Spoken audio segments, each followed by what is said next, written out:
شمائل میں دوسری بڑی چیز حیا ہے۔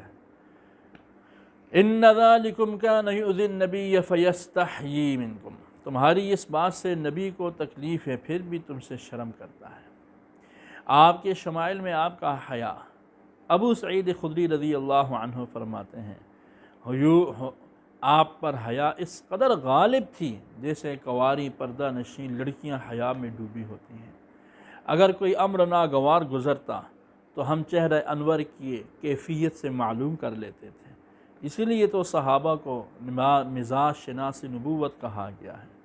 اسی لیے حضور نے فرما دیا، حیا کی ایمان کی قسمیں ساری بیان کر دیں، الایمان بضع و سبعون شعبہ اور والحیاء شعبۃ من الایمان۔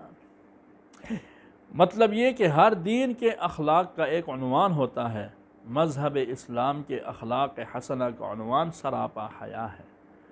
نرم گفتاری بھی آپ کے مبارک شمائل میں سے ہے۔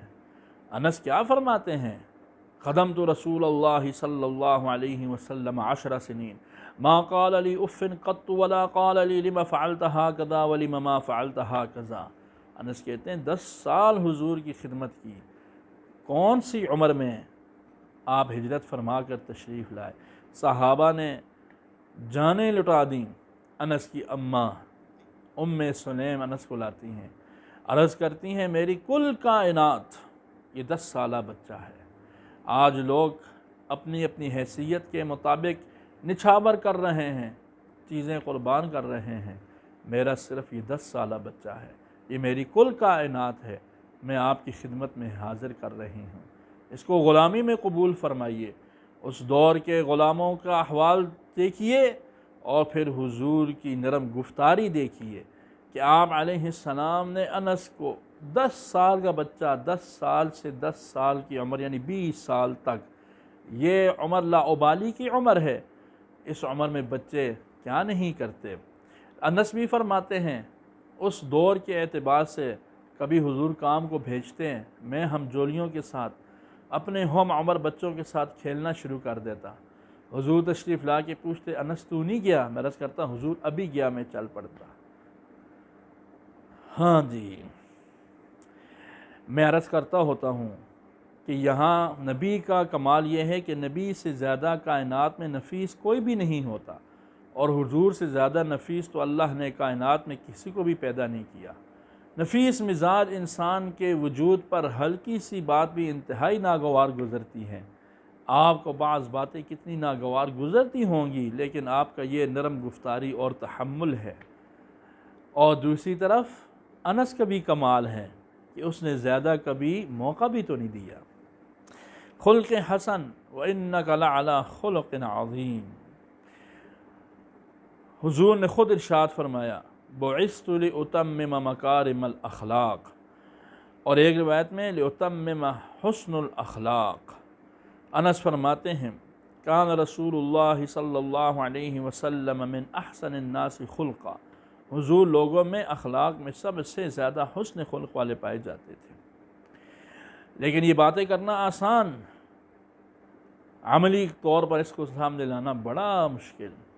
ایک صحرائی بدوی مسجد نبوی تشریف لاتے ہیں، 1400 سال پرانا تصور لائیے، کچی مسجد ہے، انہوں نے ایک کونے میں بیٹھ کر پیشاب کرنا شروع کیا، صحابہ اٹھے کہ روکیں، حضور نے منع فرما دیا، فرمایا بیٹھ جاؤ، تسلی سے اس کو فارغ ہونے دو۔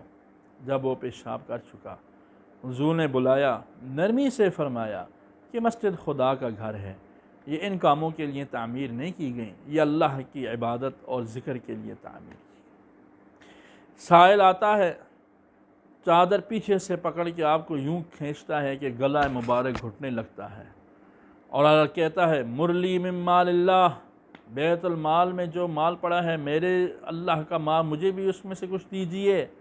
حضور مسکرائے، فرمایا اتنی سی بات تھی؟ فرمایا اس کو اتنا دو کہ اٹھا نہ سکے۔ صحابہ نے ایک دفعہ عرض کیا کہ حضور مشرکین کے لیے بد دعا تو کر دیجئے، فرمایا لم ابعث لعانا وانما بعثت رحمتا، میں لعان یعنی لعنت کرنے بد دعا کے لیے نہیں بھیجا گیا، مجھے تو رحمت بنا کر بھیجا گیا۔ آپ کبھی برائی کا بدلہ برائی سے نہیں اچھائی سے دے دے۔ امت کو جو فرمایا لا تکونوا امعا مت بننا۔ پوچھا گیا امعا کون؟ کہ جب تمہارے ساتھ کوئی اچھائی کرے تو تم بھی اچھائی کر دو، اور برائی کرو تو تم بھی برائی کرنی شروع کر دو، ایسا بالکل بھی نہ بننا۔ اگر غور کیا جائے سینکڑوں نہیں ہزاروں واقعات کتب حدیث میں ہم کو ملیں گے جو آپ صلی اللہ علیہ وسلم کے لوگوں کے ساتھ حسن خلق ہیں، جبکہ آپ نے خود ارشاد فرمایا خالق الناس بخلق حسن، لوگوں کے ساتھ حسن اخلاق کے ساتھ پیش آؤ۔ شمائل میں ایک اہم چیز تواضع بھی ہے۔ قل لا املک لکم ضرا ولا رشدا، کہہ دیجئے میرے اختیار میں نہیں تمہارا برا اور بھلا، نہ بھلا ہے نہ برا ہے۔ تواضع کا حال یہ ہے کہیں مجلس میں نمایاں ہو کر نہ بیٹھیں، کسی کو رخصت کرتے مصافحہ فرماتے، جب تک وہ ہاتھ نہ چھوڑتا آپ بھی ہاتھ نہ چھوڑتے، جب کوئی تعریف کرتا تو منع کرتے کہ میری تعریف یوں نہ کرو۔ ایک دفعہ صحابہ نے عرض کیا کہ شاہان عجم کی تخت بوسی ہوتی ہے، آپ زیادہ حقدار ہیں۔ آپ نے سختی سے منع کرتے ہوئے فرمایا میں متکبر اور جبار بنا کر تو نہیں بھیجا گیا۔ اپنا کپڑا خود سیتے تھے، اپنے اونٹوں کو خود پانی پلاتے، اپنے جوتے کا تسمہ خود درست فرماتے، جب کوئی مجلس میں بڑا آتا تو اس کی تعظیم فرماتے۔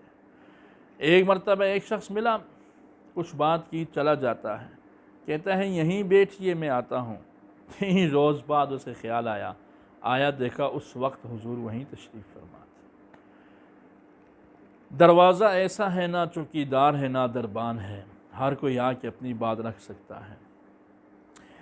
کیا کیا میں عرض کروں، کیا کیا سنوں، کیا کیا سنائیں گے۔ شمائل میں سخاوت، آپ سے بڑا سخی کائنات میں کون ہوگا، جبکہ آپ خود ارشاد فرماتے ہیں انا اجود ولد آدم واللہ اجود منی، اولاد آدم میں سب سے بڑا سخی میں ہوں، اگر مجھ سے بڑا کوئی سخی ہے تو وہ خدا واحد ہے بس۔ یہاں محدثین نے بڑی پیاری بات کی کہ یہاں جود فرمایا، سخا کیوں نہیں فرمایا کہ میں انا اسخا، میں سخی ہوں۔ فرماتے ہیں جود اور مطلق سخاوت میں فرق ہے۔ جود وہ سخاوت ہوتی ہے جس میں عوض کا تصور بھی نہیں ہوتا، اور مطلق سخاوت وہ ہے جس میں کہیں خیال آ جاتا ہے کہ آج میں اس پر مہربانی کر رہا ہوں، کوئی نہ کوئی غرض ہے مجھے اس سے، لیکن جود میں کوئی غرض نہیں ہوتی، بلا غرض کے انسان سب کچھ لٹاتا رہتا ہے۔ شمائل میں سخاوت، استغنا اور سب سے بڑھ کر کے شجاعت۔ مدینہ آپ سے زیادہ شجاع کون ہوگا؟ مدینہ طیبہ میں شور اٹھتا ہے، اہل مدینہ گھبراتے ہیں شاید دشمنوں نے حملہ کر دیا، کیونکہ ان دنوں روم اور مکہ کی خبریں آ رہی تھیں کہ حملہ کر سکتے ہیں۔ کسی کو ہمت نہ تھی نکل کے دیکھتے، باہر کچھ تو نکلے، جب مل کر دیکھا امام الانبیاء ابو طلحہ کے گھوڑے کی ننگی پیٹھ پر تشریف لا رہے ہیں۔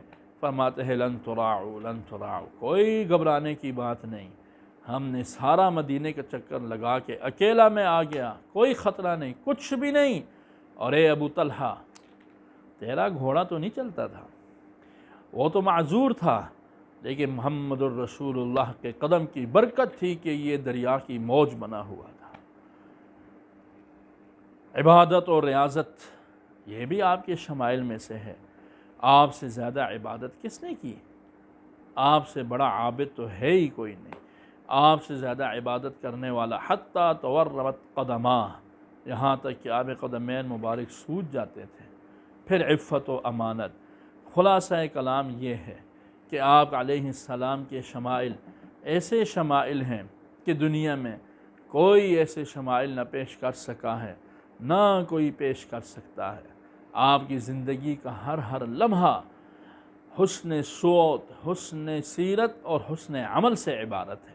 ہر عمل حسین، ہر عمل حسین، اسی لیے آپ کا ہر عمل وہ صبح قیامت تک کے لیے قوموں کے لیے اسوہ حسنہ بنا دیا گیا۔